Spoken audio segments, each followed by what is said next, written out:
Paddy's gearing up for the GAA All-Ireland Football and Hurling. For all live TV championship games, it's money back as a free bet if your losing first goal scorer scores a goal anytime. Max £20. Excludes shops. T's and C's apply. 18 plus. BeGambleAware.org. Hello and a very warm welcome to the GAA Postcast. I'm David Jennings from the Racing Post, and you will be disgusted to hear that I've returned from my holiday in Santorini.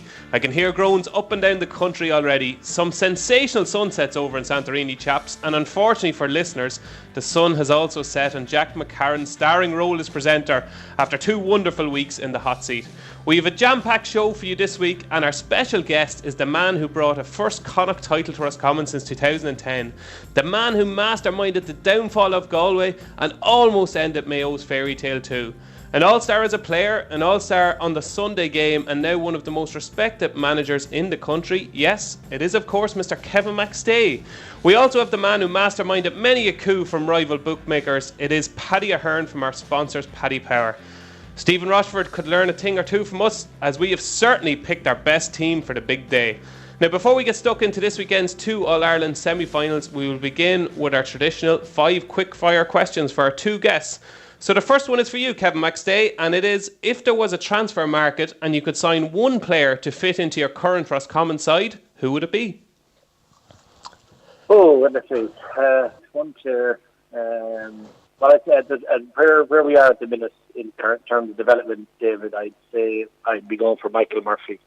And his size, power, leadership, can score. It's 45, long-range free taker. He just does everything, and just a marvellous footballer as well. Yeah, Michael Murphy for me. And I see he's getting into management now as well in his hometown, home county. Yeah, so your job could be under pressure if you signed him. I'd keep him playing midfield. Okay, number 2. What has surprised you most about the demands of managing a county side in the current era?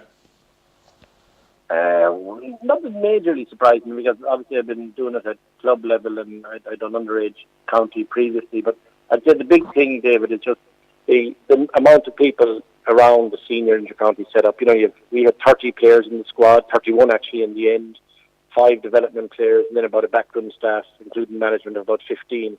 So just finding the time and energy to, you know, say hello to everyone, touch base with them, make sure they're all on the same page, and, you know, just on a daily basis trying to keep touch with people and make sure they know what you're looking for and that you're happy with what they're doing. And that is a big challenge. It's a lovely challenge, but it is a difficult challenge. There's no doubt about that. And yeah, that would be the most difficult thing, I'd say, just trying to keep everybody motivated and focused and keep them going. Okay, dokes. Number 3, winning a Connacht final as a player or as a manager. Which did you get the bigger kick out of? No, that's a very easy one. As a manager, is just miles ahead of winning it as a player in my view. Really? I was expecting the complete opposite. Oh, no, God, no, David. Sure, you, like, as a player, you're just rambling along. Certainly as a younger player, you have no sense of what's going on in the background at all. You're just trying to look after yourself. As manager, you're looking after all those 50 fellas I was just mentioning to you. But also just the sheer satisfaction from winning it. So, like, I believe it was miles ahead of winning the club championship with Bridges, miles ahead of it. It's different, like, I mean, don't get me wrong, I had a fabulous time winning it with Bridges as well, but this is just completely different. It's elite level stuff. You're taking out the champions in Galway, really, really good champions, and it's huge satisfaction. And you played brilliantly as well. Oh yeah, we played pretty decent on the day. It all came together for us. So yeah, it was relief and satisfaction, but a brilliant buzz. And then we went home and celebrated, which is unusual in itself, because, you know, provincial championships aren't celebrated these days much. But we had a great time. Yeah, brilliant, absolutely brilliant. Lovely. Number 4, who, in your opinion, is the most underrated footballer in the country? Well, I was thinking about that, and I'm going to throw 1 or 2 out, and then maybe mention one, if that's okay with you. I know that's kind of hedging my bets a bit, but I would have said probably Jason Doherty of Mayo would be. No, I know it's a Western pick, but and I put it in the same breath that I put in Mickey Fitzsimons in Dublin. I think hugely underrated, both players, 2 major contributors to their teams and the success of their teams. And then I put up another guy who I actually bumped into yesterday when I was in Galway on the street, Johnny Heaney from Galway. I think he's a very, very underrated footballer, and I have a lot of time for him. I think he's a really tidy player. and does an awful lot of good work for Galway, unseen work in many respects. I think we're going to hear more and more about him. Jason Doherty probably as my Western pick, and then in terms of the All-Ireland series and the national pick, Nicky Fitzsimons for sure. Now, this is the question that I'm most looking forward to hearing the answer of. Number 5. I can't remember this question. Go on. Who is the best and most accurate Sunday game pundit? Oh yeah, that was an easy one actually. But accurate, you can't say yourself now. So no, I know it was written in the current tense or the present tense. So that's obviously the current lads I'm talking about. Accurate was a kind of a funny word used in the question, right? Maybe not from play in terms of accuracy, but by a good bit, in my view. Kieran Whelan would be my favourite pundit on it, and I'd have other favourites, but you asked me for the most, I think. And just in a sentence, maybe elaborate on why. Yeah, knows the game inside out, gives really good opinions, and they're believable opinions, they're his opinions, but more than a lot of them, then backs it up with evidence, and that's the sort of analysis I like. They have strong opinions, not afraid to give them, but then give me a small bit of evidence for the opinion. Like, I don't think it's just good enough to give your opinion and say, well, it's my opinion, and surely you must accept that I'm right. Like, you need a small bit of evidence to back it up, in my view, and I think Kieran does it brilliantly. Absolutely, and a good friend of the Racing Post podcast as well, because we've had him on a couple of times. Yes, good. Absolutely, absolutely. Top fella. Yeah. So Kieran Whelan is Kevin McStay's favourite Sunday game pundit. So Paddy Ahern, are you ready now for your 5 quick-fire questions? Number 1, what was the biggest bet struck with Paddy Power last weekend, and who was it on? Yeah, it was 2 bets as the same stake pretty much. There was a $5,000 win bet on Kerry at 1-2, and there was another $5,000 win bet on the draw no bet from a different customer on Kerry as well. Okay, so you kept one of those. Yeah, we kept one of them and gave the other fella the $5,000 back. Not too bad. Number 2, what was the biggest bet placed on the draw? So I think it was 9-1, and if anybody was listening last week, they would have heard Peter Canavan on this very show tipping up the draw at 9-1 between Mayo and Kerry. So what was the biggest bet placed with Paddy Power on the draw last weekend? Yeah, we actually had bigger money in the Roscommon draw the first day. Some guy had $1,000 in the first Roscommon draw at about 9-1. Might have been Kevin. Mr. K McStay, I think. I went for the win, lad. I went for the win. There was nothing that big, alright. There was a couple of bets. Like, there was actually a couple of chunky bets in play. I think one guy ended up having about 1,500 quid on it in play, but pre-match I think there was a couple of 500 quid bets in the draw. I was actually wondering, I thought 100 might be the highest on the draw, but there was a €500 bet on the draw. There was. There's a couple of guys out there that they're kind of, I don't know if they got an inward refs or something like that, but they love backing draws, especially in football matches. They always it's always that age-old kind of a thing that he's always going to blow it up if there's any kind of a chance of a second payday, that kind of way. So I think fellas have that kind of in their head. But with 10 minutes left, with 5 minutes left, like especially in most games with 15 minutes left, you always see kind of guys coming in the draw as well. So we made money the weekend, but we paid a small bit in the draw, not as bad as other things. Okay, dokes. Number 3, not long to go now until the All-Ireland hurling final between Galway and Waterford. What has been the biggest bet taken so far in that match? Yeah, there's one fella pretty confident. He's had 2 bets. He'd won $5,000 bet and another bet of about 3,150, I think. So in total, he's over $8,000 on Galway to win at 1-2. I wonder, was that my former colleague, Mr. Johnny Ward? A proud Galway man who was very keen on Galway to win the All-Ireland. Okay, number 4. If I gave you 50 quid, and I'm not, but if I was to give you 50 quid to have a bet in the Footballer of the Year market, who would you put it on?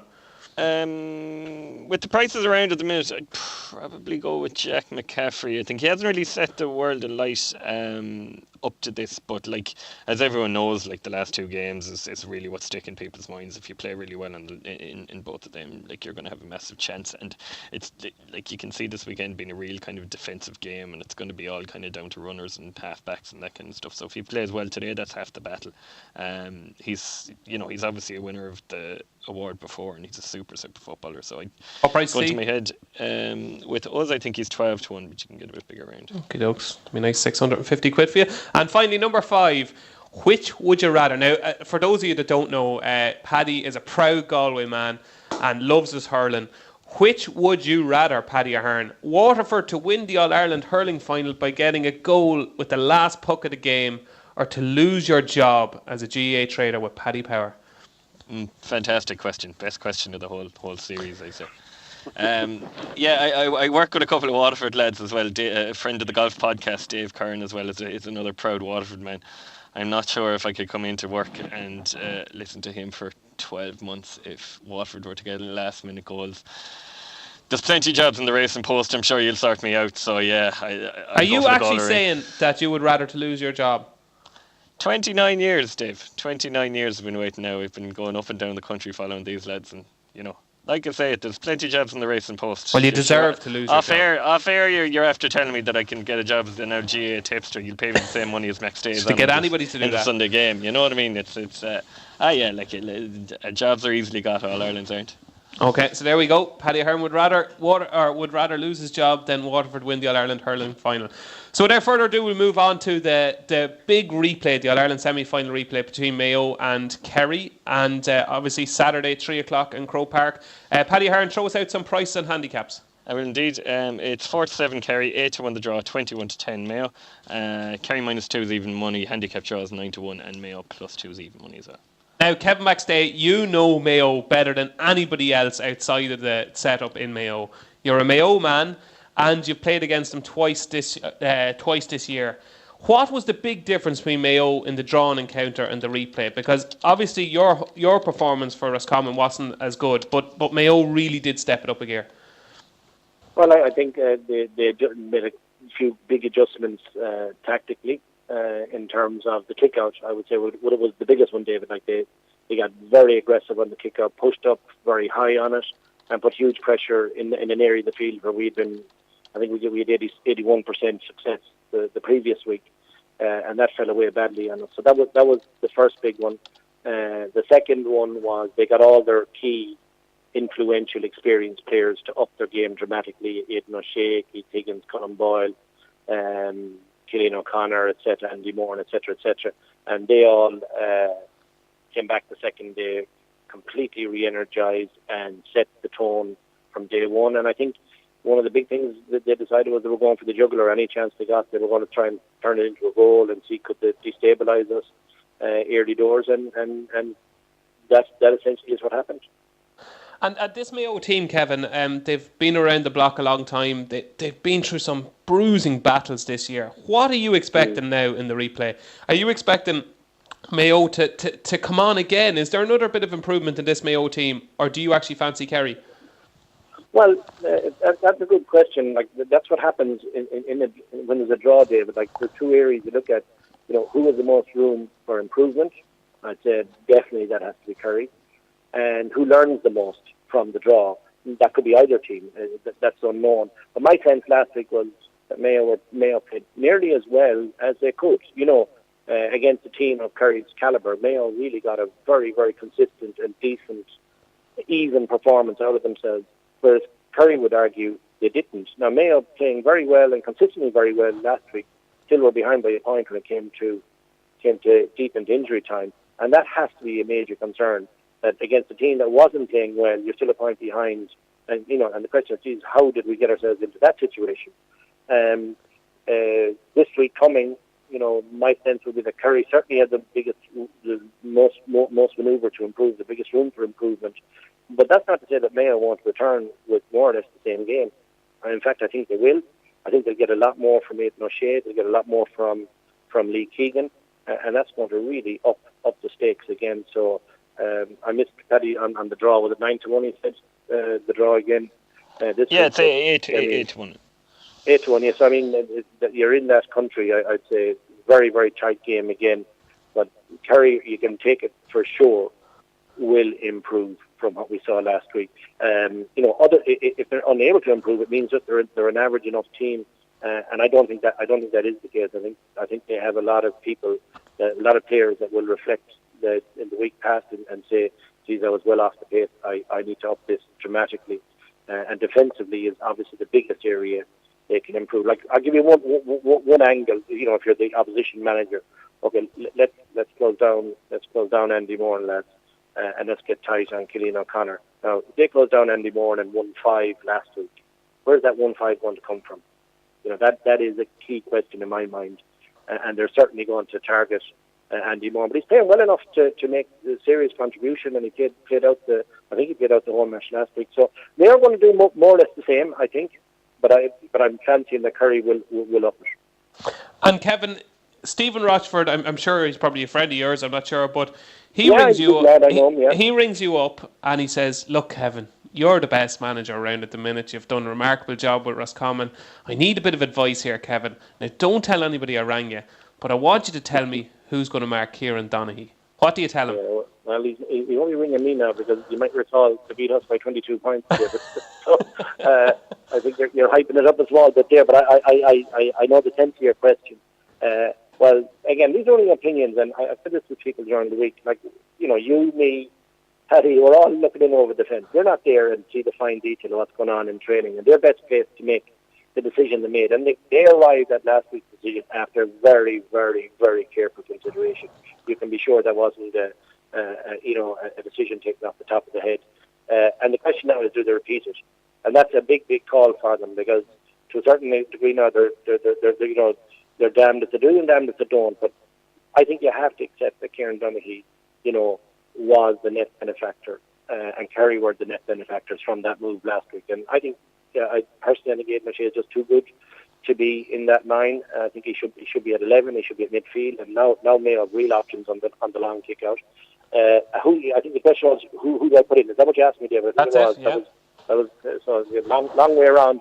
But for me, I would sacrifice, if I had to, players that can do just as well as Aidan did, and may not be the last offensively that Aidan would be. And so I'm coming to Seamus O'Shea, I'm coming to Donald Vaughan, those type of players, if that's what he wants to do. Or else, he could match him up with Cafferty if he went for that, and play a sweeper tight to him, and double up every time when he wins the ball. So it's like, he has different options. It's very intriguing to see what he's going to do. But you can be sure whatever they do tomorrow, he's a very, very clever manager, and he is.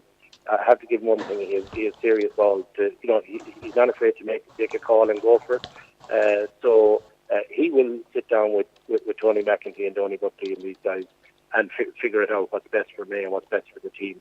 But I still think, on balance, Aidan O'Shea, that's only a personal opinion, so that Aidan would be better further up the field. Okay, dokes.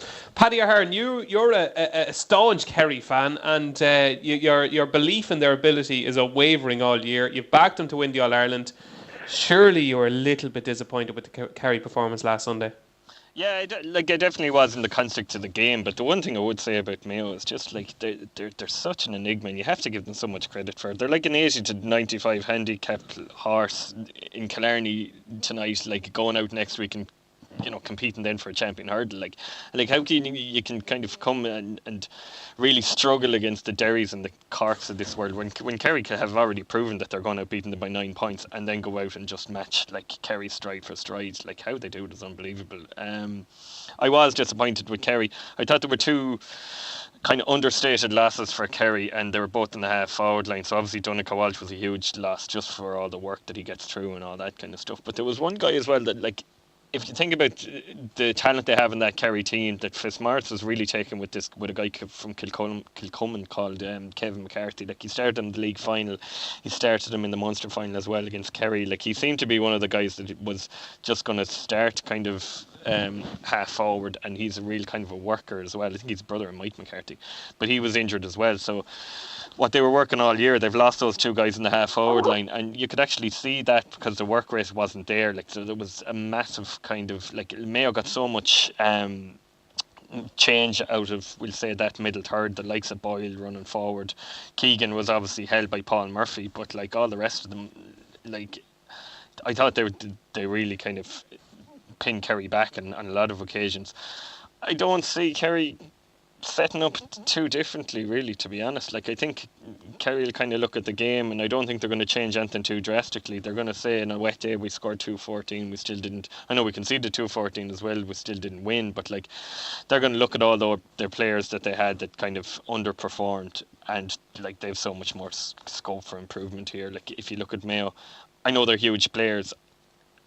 O'Shea underperformed because of the role he was given. I actually thought, like, when he got in the ball, he looked very comfortable. I thought he started a couple of attacks in the second half. Keegan was held by Paul Murphy. But apart from that, I thought the Mayo guys played pretty much, as Kevin was saying, as well as they could play. The likes of Boyle, the likes of Andy Moore, and like that's the top of their range in terms of the level that they can play. And with the Kerry lads, you might have had 3 or 4 of those guys hitting that range. I think there's huge scope for them to improve, and I think they're going to come through on Saturday. Okay, lads, let's make your mind up time. Kevin McStay, I'm actually going to start here because I genuinely think there's a cracking bet in this match. It was 2-14 apiece last week. There was mistakes everywhere. The 2 Kerry goals result of sloppy play in the Mayo defence. The 2 Mayo goals were lucky enough. The first goal of Andy Moore, and it broke to him. I think this is going to be much lower scoring. You can back under 39.5 points. So there was 40 points in total last week. You can back under that for a lower scoring match than last Sunday is 8-11, and I think that's a cracking bet. And I wouldn't be surprised if there was no goals either. I think that's around 9 or 10-1. So that's my. The weather is good tomorrow, David. Weather is good, but I think Kerry will set up differently. I think Fitzmaurice tried to absolutely bottle up that middle section. I think you'll see them playing a little deeper and playing more of a running game and covering up that D. So I'm going for a lower scoring game. That's my pick in the match. Kevin McStay, who's going to win? Well, I'm going to hedge it, and I'm going to say that I anticipate this, like Limerick will most likely go to extra time again. It is that tight. Now, Paddy made a really good point, and just to elaborate slightly on it, I take it Donegal watches out for the replay. It's a hamstring issue, and he was the big loss to them because not only the work rate that Paddy mentioned, but the outball for the defence is missing when Donegal Walsh doesn't play because he patrols that lane very, very well. And when he's there, they can get that nice foot pass from the corner back or the wing back to Donegal Walsh. And the transition, if you think of it in terms of basketball or the transition really from back to front up to the front court very, very fast when he's there. When he's not there, it's much, much more laboured. And that nice ball that the corner men like Donoghue and Gainey isn't happening. So I haven't heard the team, or I don't know if Donegal Walsh is playing, but if Donegal Walsh isn't playing, that's going to be a big, big boost for Mayo. And the other factor, David, that a lot of people might realise that, Lee Keegan has been ill for the last 2 or 3 weeks and he's just recovering from it. He's been on antibiotics for a period of time. That washes through the system and it does debilitate you. There's no question. It fixes you, but going through the system, it tires you and plays on you a little bit. So I feel he's going to have a bigger say and he's going to be much better the next day around. So it's going to be neck and neck. And, I see it going down to extra time. And that's where the extra legs of Kerry might kick in because, they haven't had the road trips that Mayo have had. But it's going to be a fantastic spectacle again. But, yeah, I'd be plugging for the draw. And just a very quick selection. Man of the match and first goal scorer, Kevin. Oh, man of the match. Let's see. I think I'd go for Keegan. I think Keegan has a massive match in him. And the first goal, Cillian O'Connor. Okay, so Lee Keegan and Cillian O'Connor. Paddy Ahern? No, I'd be going for that. For first goal scorer, I think Stephen O'Brien is good value again at 12-1. Like he's one of the best finishers, I think, outside of maybe Geenan and O'Donoghue. He might even be a better goal scoring finisher than O'Donoghue currently. So Stephen O'Brien around 12-1 is a bit of value. And I didn't think Paul Murphy got the credit for what he did in Lee Keegan last week. I thought he played really, really well. He got a point of his own as well. He's 16. We're not listening to Kevin. Sure, poor Lee was dying. He wasn't himself. Yeah, geez, even a dying Lee Keegan is hard enough to live with now. So I think Paul Murphy. If people might notice it a bit more this week, I think Paul Murphy's a good bet for man of the match. Okay, so it's competition time here on the GAA Postcast. Your chance to win €25 or £25 worth of free bets credited to your Paddy Power account. Last week's competition winner is Tom from West Brom. That rhymes. That's like a made-up name. Tom from West Brom, who correctly answered that Eamon Fitzmaurice is the Kerry football manager. So well done, Tom from West Brom. I really do hope you exist. This week's question: who is the top scorer in this year's All-Ireland Senior Football Championship? So who is currently the top scorer and will definitely finish the year as top scorer in this year's All-Ireland Senior Football Championship, as was tipped in the Racing Post pull-out at the start of the season? So who's the top scorer in this year's All-Ireland Senior Football Championship? Tweet your answer with the hashtag postcast and the winner will be announced in next week's show. Paddy's gearing up for the GAA All-Ireland Football and Hurling. For all live TV championship games, it's money back as a free bet if your losing first goal scorer scores a goal anytime. Max £20. Excludes shops. T's and C's apply. 18+. BeGambleAware.org. So Sunday afternoon in Croke Park, and what a game we have in store. All-Ireland champions Dublin going for 3 in a row against Ulster champions Tyrone, who have been flawless so far in 2017. Kevin Max Day, what a game we have in prospect. How do you see this one going? Well, it's probably the best defensive unit in the country in Tyrone. I do believe they have the most sophisticated defence of any of the top teams left against what I think everybody would accept is the best attacking unit. And I don't mean just the 6 forwards, I mean from half-backs up, which Dublin bring to the table. So something has to give. My sense is that Dublin have the overall stronger game, but Tyrone will not be found wanting in this either. They will come to this party fully loaded. I have no doubt about that. And it's going to be another magnificent game. I do fancy Dublin just have that bit more. Both of them untested, coming under the radar to a certain extent. Both of them hiding their ambitions, which is that you can take it, David. Their ambition is to win the All-Ireland. One for the 3 in a row, and another county to announce their 4th great team of the last 20 years or so. So it's going to be a magnificent spectacle. And it's the bookmakers obviously think Dublin are going to do it. They're 2-5. I sense you're veering towards a Dublin victory. I am. Well, I mean, those odds aren't hectic, obviously. One of the big unknowns at this stage is the influence that Colm Kavanagh might have forward of his sweeping role. Can they get a bit more out of him? I think they're going to need to. I think Brian Fenton is just coming into form right at this time. And Matty Donnelly has been quiet this year. Tyrone going to need him to be massive now on Sunday. But yeah, even at 2-5, I think Dublin are the best. Dublin are the team to beat in this match, in this All-Ireland series. They're simply the top team in the country, and it's going to take something big to take them out. They're going for 3 in a row, David, and they've kept that ambition very quiet. But you can be sure that's bubbling away in the background. This is their moment now of absolute greatness. They're probably the best Dublin team of all time. They can pull it off. And if Dublin do pull it off, Kevin, who's going to get man of the match and who's going to get their first goal? Well, if I'm going for first goal, again, if Connolly was playing, I'd be on him, and if Bernard Brogan was playing, I'd be on him. But I take it they probably won't. So Dean Rock is probably the best bet. He's in great form. Very, very sharp throughout the championship. So I'd say Dean Rock would be the best bet there. And man of the match? Man of the match, I'm going to go for Brian Fenton. I think he's just coming into perfect form at the moment, and I really like him as a footballer.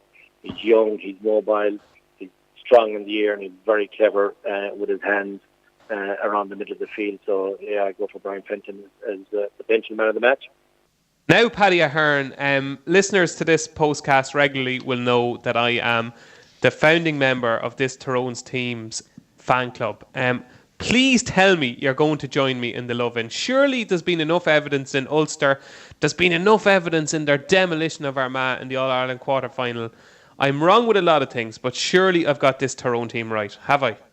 Yeah, to be fair to you, I kind of opposed them in Ulster. I thought that Monaghan were a decent bet, and I thought that they just had it too hard a route. But I'm definitely starting to come around and come on, Paddy. It took you a while. It did. It took me a while, but just the way they're set up and everything, they are. The defensive system they have is I think by far the best in the country. Whatever Hart has done, this is a couple of years in the making as well. I remember you saying before that you definitely saw it with they kind of underperformed against Mayo last year, but still only conceded 13 points. They're just going to win an awful lot of matches. And then the previous year against Kerry as well, they got beaten kind of a dirty day, but they were absolutely more than competitive. So this is a while in the making with Hart. But you can't fault one thing that they've done this year. I was kind of worried that in those kind of Mayo games where they could concede 13 points against really good teams, they might only score in or around the same bracket. But their scoring average this year, nobody can knock it. It's really it's up on kind of 23, 24 points. I'm not suggesting they're going to get. Can I put this to you? Is this the first ever defensively minded team that are extremely exciting to watch. Now that might sound like a contradiction, and their first thought is obviously defence. Don't concede. But when they do gain possession, their counter-attacking is lightning. And that's what makes them the first ever defensively minded team that are brilliant to watch, in my opinion. Now, I am extremely biased here, obviously. Yeah, I would. Yeah, I'd agree to a certain degree. Like, you can just, it's maybe it isn't as obvious with some teams. Like, even some of those, like Dublin are. From what it doesn't matter what people say. Dublin are a solid defensive team as well, but they just have really good forwards, and they've guys everywhere. Like, even the cornerbacks, the likes of Philly McMahon and stuff like that, kind of play out further out the field for their club, so they just tend to score more. It just doesn't look like they're a defensive team, but they actually kind of are. Like, I'd 100% agree with Tyrone, because the thing about this Tyrone team, and it's a bit of a nightmare for us when we're doing All-Stars and whatnot, like, when you look at their, like, between their half backs and their half forwards, they're basically the one position. Yeah. Like, they just defend as a unit, they attack as a unit. So just because Hart is wearing number 7 doesn't mean he's a wing back. Same with Tiernan and McCann. Like, these guys are all kind of interchangeable half backs, half forwards, and they're just super, super fit as well. Like, they're very, very hard to play against, and Dublin are going to have, like, this is going to be a massive test. It could be the biggest test that Gavin's faced, because, like, obviously it was a bit of an ambush with the Donegal game or whatever last year, kind of. Even in the All-Ireland replay against Mayo, like, that was a massive test, but it's arguably he hasn't really faced anything like this before. I might just give a quick rundown of the prices as well, because I don't think we actually addressed that at the start. So it's Dublin 1-2 draws 8-1, and Tyrone are 5-2. There's plenty of takers at Tyrone at 5-2. The one thing I would say about the game is, like, this is an exceptional Dublin team. I'd be stunned if they beat them out the gate, but I think they might just have too much in terms of what this Dublin team is really, really good at. What you actually saw in the league game as well earlier on the year, in a really, really dirty day, and you saw it in a couple of league games. They just didn't manage to get in the final against Kerry, but they're really, really good at working a score. So if there's 10-15 minutes left in this, if it's kind of level, or even if Tyrone are a point ahead, I just think Dublin are going to find a way to win it by a point. And can I suppose, play devil's advocate here a little bit, in that the Bernard Brogans, the Kevin McManamans, the Paul Flynns, the hardcore Dublin footballers that have been around the block a long time, they're not likely to start. So you've got Con O'Callaghan, Paul Mannion, especially. They've been the two shining lights in this Dublin forward unit this season. They've been brilliant, the two of them. But they have faced nothing like the cauldron that's going to face them against Tyrone. And is it too soon for those two players to stand out against a Tyrone defence where they're going to get grossly no space whatsoever? Yeah, the thing about that is, I think Evan is going to be really quick to make changes here as well. So, like, the likes of Brogan may not start, but, like, if Conor O'Callaghan is, if he's looking to be struggling even before half time, and if it looks like in any shape or form that game's getting away from Dublin, these guys will come on. Like, I don't think he's going to be kind of putting his hands in his pockets and waiting for 5 minutes when the game is gone. There'll be no question of that. And there's one guy who has been around a couple of years who's going to be absolutely key to this. Is this Cormac Costello? It isn't Cormac Costello, but Kieran Kilkenny is going to be right in the middle of this match. Like, this game is kind of made for Kieran Kilkenny, to be honest, because, like, what everyone was giving out about him around the kind of All-Ireland semi-final final last year was this kind of obsession he seems to have with possessions he got. So he'd have 100 possessions, but he wouldn't actually do anything with it. He's just, like, moving the ball along the line, getting it, moving it. But that's exactly what you're going to have to do against Tyrone.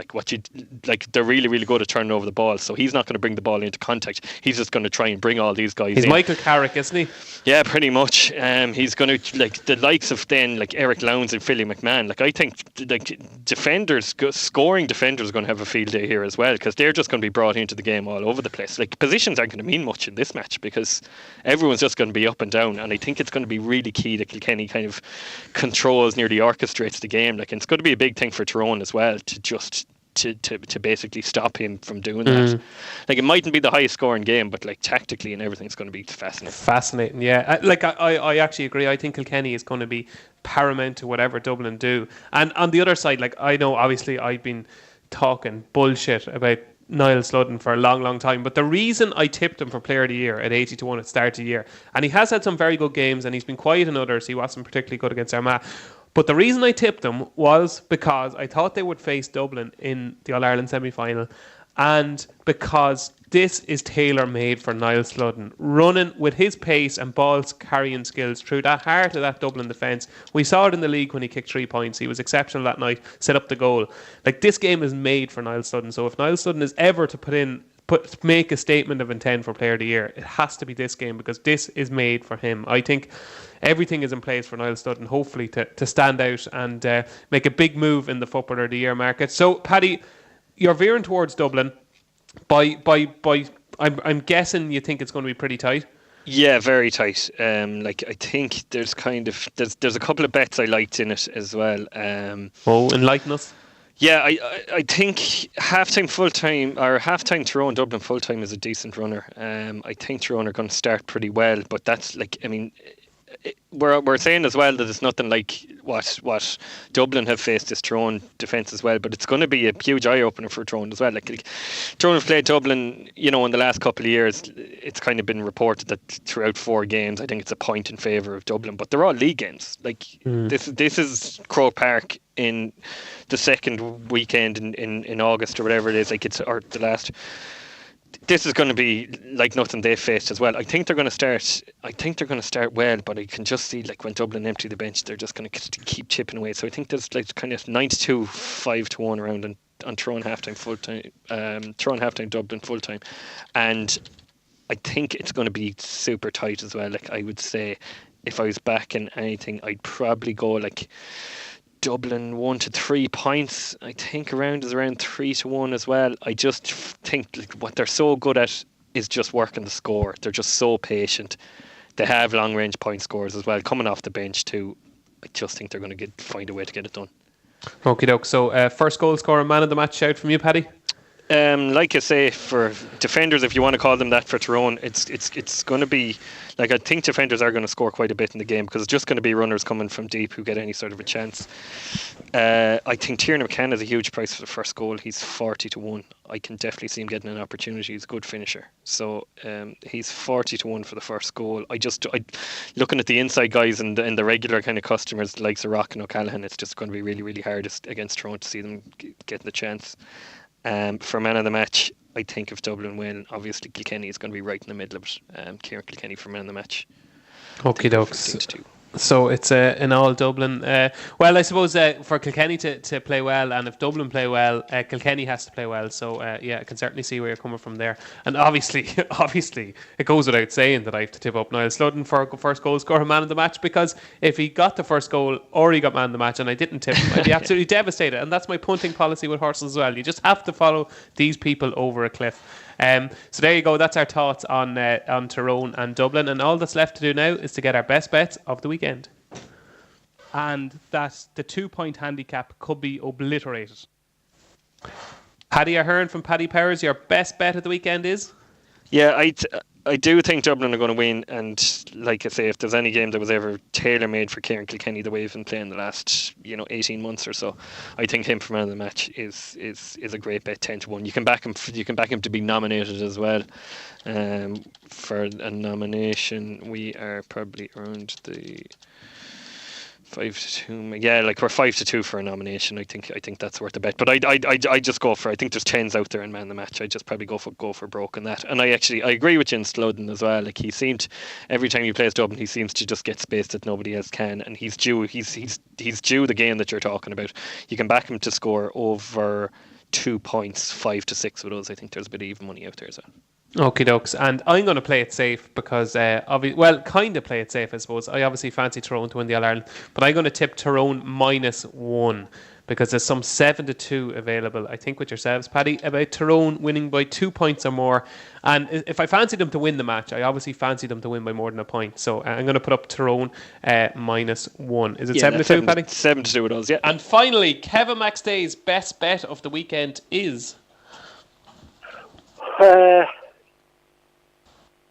Drawn by their nature, they're not something you'd be thrown out as a great bet. I know Peter Canavan went for it last week, but in tight games, draws are an easy call enough. I like that one you said. Less than 40 points is it's a fair target. What price did you put on it? Yeah, so it's so for a lower scoring match than last week, there's 40 points last week. So under 39.5 points is 8 to 11, Paddy, isn't it? 8 to 11 with us, Yeah. I think you'd have a lot of fun at that one. That's why Kevin McStay is such a good manager. He learns from the experts. He heard me saying it, and now he's capped on. I was thinking about it as you said. Yeah. So that's it from us, folks. My sincere thanks to Roscommon manager Kevin McStay and to Paddy Ahern from our sponsors, Paddy Power. I've been David Jennings from the Racing Post. Enjoy both games this weekend. Paddy's gearing up for the GAA All-Ireland Football and Hurling. For all live TV championship games, it's money back as a free bet if your losing first goal scorer scores a goal anytime. Max £20. Excludes shops. T's and C's apply. 18+. BeGambleAware.org.